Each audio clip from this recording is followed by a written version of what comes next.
Hey everyone, Anita Myron from AnitaGetFit.com. I am coming to you from my kitchen in Grand Rapids, Michigan, and I wanted to talk to you a little bit about how I went from couch to 5K in under 90 days. If you know me, I was not a big runner before I started my fitness journey. In fact, I probably ran about 1 mile to 2 miles every couple of days, but it still hurt. It was very uncomfortable, but I enjoyed getting outside and working out. So when I did fall in love with fitness finally after having my daughter, I made it a point to figure out how to learn how to run and to get healthy enough to run, because I did like the idea of getting out into nature and taking my love for fitness outside. So getting prepared to run or learning how to run is totally different than getting prepared to do any other type of fitness in general. I know when I first started, I was really surprised at what muscles and what parts of my body really hurt, and what parts of my body were sore, parts that I had never felt were sore before. So I knew that there was going to be some training involved to get really comfortable with running. I know I was very jealous of people who say, you know, hey, I run 10 miles a week or 5 miles a day, and I ran a 25K. And when I first started, I thought that's an impossible task. There's no way in heck I'd be able to do that. And I looked it up online, I did plenty of research, and I figured out there is definitely a way to properly train your body to get to that point. I hear from people that they say running is too painful, it's too hard, their bodies aren't made for running. To a certain extent, yes, that can be true, but you can train your body to do some light jogging or really become a runner. And so when I started my fitness journey, I was about 190, right when I started my fitness program. And you can see my journey, my fitness journey, if you look below at the link, I'll have it in the comments section. That's where you can see how I lost 60 pounds. So I started my journey with Chalene Extreme. It's a Beachbody program. And so that's what initially got me in love with fitness, in love with anything, weightlifting, intervals. And so the program really focuses on interval training and weightlifting. And it's a great program for a beginner, and it's a great program for somebody that's been doing fitness for a while. It's just an overall well-rounded program. And so I, first of all, suggest getting involved in one of those programs first, just to help you get a foundation as far as strength, and if you want to move the process along faster, this is a great way to do it. Just interval training in general will help you get stronger faster. So as far as what I did to start running is I, of course, implemented Chalene Extreme, and I did it every day. I had 2 rest days. And on my weightlifting days, which were about 20 to 30 minutes, I would take my workout outside. And I would take my daughter in our stroller, in our running stroller, and I would walk for 5 minutes, and then I would jog for 1 minute. Walk for 5, jog for 1. And this was just for 1 week. So the 3 or 4 times that I did go outside and do this, I did it for 1 week. So walk for 5 minutes, run for 1 minute. And you can get a running stroller from eBay, from Craigslist, super cheap, very affordable. I got mine, I think it was like $60, and it's a really, really high-end, very movable, pliable running stroller, and I love it. And she's comfortable in it too, and she has a blast out there. I mean, when she's in a bad mood, take her outside for a run or a jog. It's the perfect thing to do for her. Gets us outside, gets us some fresh air. So yeah. And then the next week, I would take my walking down a minute and take my jogging up a minute or 30 seconds to a minute. So when I just would get out the gate, I would do 1 minute, or I'm sorry, I would raise it to 2 minutes. So I would do walk for 3, jog for 2, walk for 3, jog for 2. And as I got closer to 30 minutes, I would take that down to 1.5 minutes, just because it was getting a little bit challenging and I was getting tired. Mind you, I was 190 pounds when I started doing this. My knees were very sore, my ankles were sore, and there were a lot of tendons and muscles that I was like, whoa, this hurts, and it doesn't hurt with any other workout that I do. So, and then the next week, again, I would go walk 2, run 2, walk 2, run 2 for 30 minutes.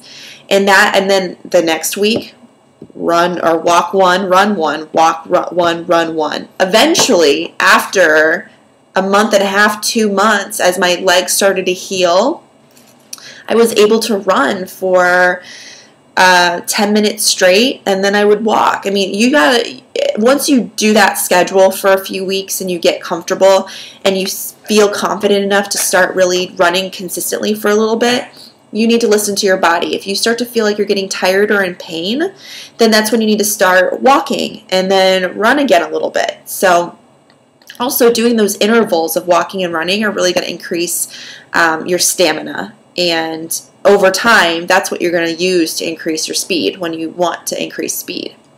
So that's a good schedule to follow. I'll post a good schedule below in the comments section here so you can see how I did it. And so I did my first 5K. It was the color run. It was actually this time last year that I did it. And I got it done in 45 minutes because I did walk and run. But I was able to run for a good 20 minutes solid, and I felt really good. But then I had to stop and walk, and that's totally fine. Everyone, like I said, you're at different places in your running journey. But to give you some confidence in what I'm saying and to give you some hope, within a month, I could run a 5K on my own the full way for about 40 minutes. I just kind of mapped out what 3.5 miles were, and I was able to run it within a month and a half. So I was really proud of myself. And then so over the winter months, I increased my speed and I did intervals. So jog for a minute, run for a minute, jog for a minute, run for a minute, and let that heal up. And then, so yeah, my speed increased, and now I'm at about 29 minutes for a 5K. And then this last race that I did a 10K. So it actually took me about 6-7 months to get comfortable running a 10K. It was brutal, and it was not a comfortable experience, but I was able to race at the Riverbank Run 10K, ran the entire time. And I was very sore and it was very painful at the end, but I did it. And I can tell you for a fact that if you asked me a year ago if I could run 10K, I'd laugh in your face. There's no way I could possibly do it. So training is key, and being patient with your body and being patient and listening is very important. You don't want to injure yourself. Stretching is very crucial. Taking the time to stop and stretch is going to really help you get back on the pavement the next day. Finding a good running shoe is important. If you're on a budget and you don't have the money to find a running shoe, you can try and find something used that's like lightly, gently used. Post something on Facebook. Say, hey friends, I'd like to buy your shoes off of you if you've got running shoes that you're looking to get rid of. But a shoe is very, very important, finding a good running shoe. I like to use a minimalist shoe, not a lot of support. I feel more comfortable when I can feel my feet on the pavement. So you can do barefoot running, or you can do a minimal, low support shoe. Next, you need to be drinking a lot of water every day, and you need to clean up your diet. So I implemented clean eating, and that gave me a ton of energy. And then I drank Shakeology, and I felt like Shakeology really healed my insides. It helped me heal my ligaments and my joints. I hope my mom isn't watching this, but I did in fact smoke for a very long time. I smoked since I was about 15 years old. So yeah, that pack of cigarettes in my glove department, Mom, was not my friend's. And if I smelled like cigarette smoke, it's because I was smoking. And so running was hard because I had been smoking before I got pregnant. So when I got pregnant, I stopped smoking, and luckily got through my whole pregnancy without smoking. And when I had my daughter, I had a cigarette again, and I didn't want it. And that's about when I decided I really wanted to try being healthy.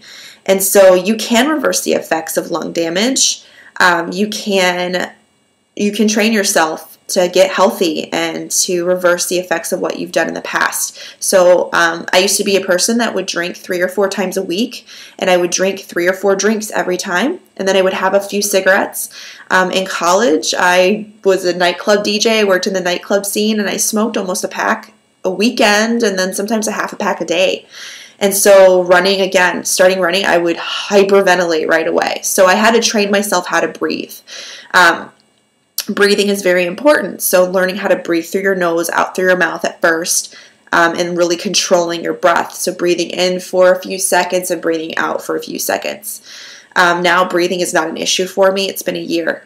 So taking all those things and implementing them into your running schedule, you can really be a runner within 6 months. So that's how I was able to go from couch to 10K even. So if you have questions, let me know, and good luck.